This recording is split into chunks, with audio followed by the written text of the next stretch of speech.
House Rep Tom Marino has withdrawn himself from consideration to be the White House's new drug czar after a bill he sponsored made it near impossible to crack down on the opioid black market.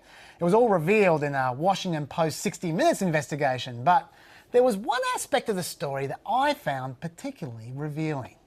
In the midst of the worst drug epidemic in American history, the U.S. Drug Enforcement Administration's ability to keep addictive opioids off U.S. streets was derailed. Sounds bad, hey? Sounds even worse when you know the law responsible for that derailing flew through Congress easily. But why? Because few lawmakers knew the true impact the law would have. And that's not the only time that lawmakers have voted on bills they don't understand. Last year, in a survey of senior congressional aides, 6% of them said they were very satisfied that Congress members had adequate time and resources to understand, consider and deliberate policy and legislation. 6%! And 11% were very satisfied that the chamber has adequate capacity and support to perform its role in democracy. That is not good.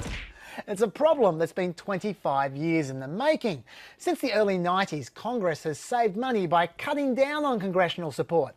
You can see that Washington support staff have been cut for both House members over time and for Senate members. The same with House and Senate committee support staff. You can see Newt Gingrich cut the House committee staff in half in 1994, and they've never recovered. Okay.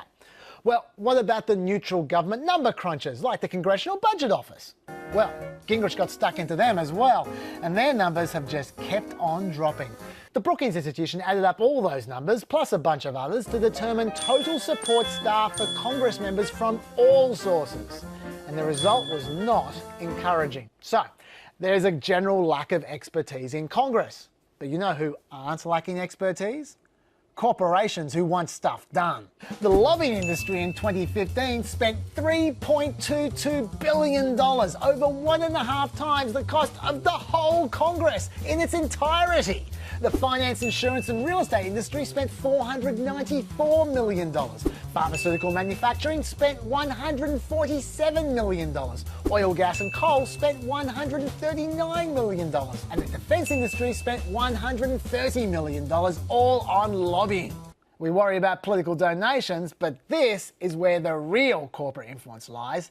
These lobbyists are filling in Congress's expertise gap on their terms, which is why corporations have consistently spent about 13 times more on lobbying than they have on campaign contributions.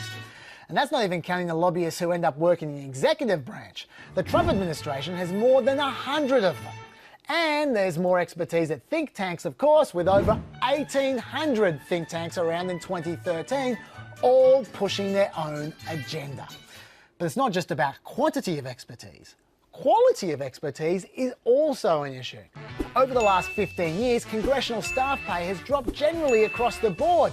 We've got minus 12%, minus 23%. These guys are making the white working class look like Scrooge McDuck. In fact, median salaries for congressional staffer jobs are consistently below $50,000, whereas median earnings for a staffer turned lobbyist is around $300,000. And that's for a staffer. You can imagine how much ex-politician lobbyists earn, which is why about half of retiring senators and a third of retiring House members become lobbyists. So, you've got a super understaffed, overworked Congress paying their support staff peanuts and increasingly less over time, meaning they're only going to attract inexperienced kids. And as soon as those kids gain any experience and expertise, they hop on over to the lobbying sector where they can earn much more money, and they and their bosses can then flood Congress with oh-so-helpful free advice that just so happens to fill the gap left by their absence. Is it really surprising that politicians are voting for looser opioid laws that they don't fully understand? The wonder is that those opioids weren't for them.